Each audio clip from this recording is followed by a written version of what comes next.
Estamos começando a leitura do livro de Neemias. Para a gente poder situar um pouquinho, Neemias, a história de Neemias começa no 20º ano do rei Artaxerxes. Para que você tenha uma ideia, Esdras chegou em Jerusalém no 7º ano do rei Artaxerxes.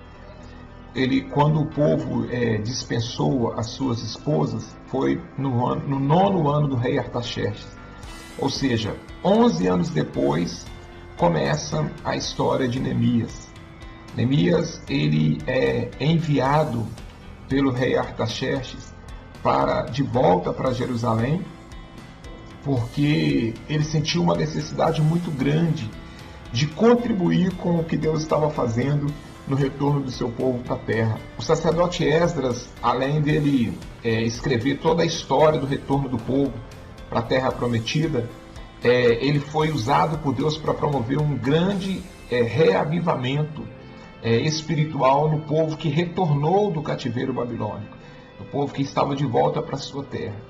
Agora nós encontramos Neemias, que nessa época, no 20º ano do rei Artaxerxes, ele é um copeiro do rei, é um homem que ocupa uma posição de destaque no reino, mas de repente Neemias ele é surpreendido, ele estava no palácio, lá em Suzã, né, no Império Persa, estava lá junto com o rei, servindo ao rei, ou seja, Neemias estava muito tranquilo, estava com a vida muito tranquila, ele estava com a vida dele estabilizada, porque ele servia ao rei, estava tudo bem com ele.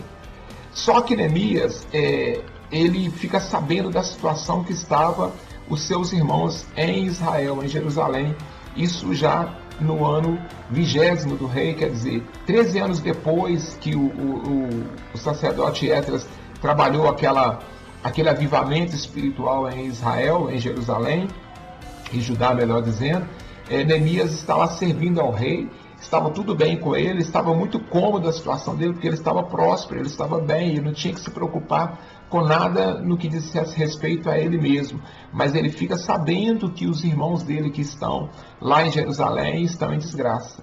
Ele fica sabendo que os irmãos dele que estão lá em Israel estão sendo humilhados, porque a cidade tem templo construído, mas está sem muros. O povo está habitando na terra, mas o povo está sendo humilhado pelos inimigos e correndo risco de ser saqueado pelos inimigos a qualquer momento. Então o que Neemias faz? Ele não aceita aquela situação. Estar bem e vendo a obra de Deus, né, sem cuidado, sem proteção, ele não aceita ficar no comodismo dele, sabendo que ele podia fazer algo pelo reino de Deus. Pensa que o povo de Jerusalém, o povo de Israel, era um povo de Deus, era o povo que Deus cuidava. Então, quem trabalhasse por aquele povo estava trabalhando pelo reino. Então, Neemias ele estava muito cômodo lá na cidadela de Suzã, servindo no palácio, estava tudo bem com ele, mas o povo deles não estava bem. O povo dele estava lá em Jerusalém em desgraça. O povo dele estava lá em Jerusalém sofrendo debaixo do risco de ser a qualquer momento invadido pelos inimigos e tudo mais, e ele não fica bem sabendo que ele podia fazer alguma coisa e não estava fazendo. Então ele ora a Deus e ele pede a Deus para que Deus pudesse dar graça a ele aos olhos do rei, porque não podia sair lá de qualquer maneira, ele era um servo do rei. Ele pede a Deus para dar ele graça aos olhos do rei, para que o rei liberasse ele, para que ele fosse para Jerusalém para fazer alguma coisa por aquele povo. E ele ora e ele clama ao Senhor por isso, de forma que Deus dá oportunidade a ele para que ele possa chegar diante do rei e possa falar com o rei da situação que ele estava sentindo, que o povo estava sentindo, para que ele pudesse retornar para Israel e fazer alguma coisa pelo reino. Essa é a história que nós vamos ver no livro de Neemias, o que ele pôde fazer pelo povo dele. E isso nos faz pensar que muitas vezes nós estamos muito tranquilos na nossa vida, no nosso comodismo, enquanto que a obra de Deus está carente de algo que nós podemos fazer e às vezes nós não nos dispomos para isso. Ler o livro de Neemias vai mostrar para a gente que nós temos obrigações para com o reino e não podemos ficar bem no nosso conforto enquanto a obra de Deus precisa ser feita e nós podemos contribuir com alguma coisa e não estamos fazendo.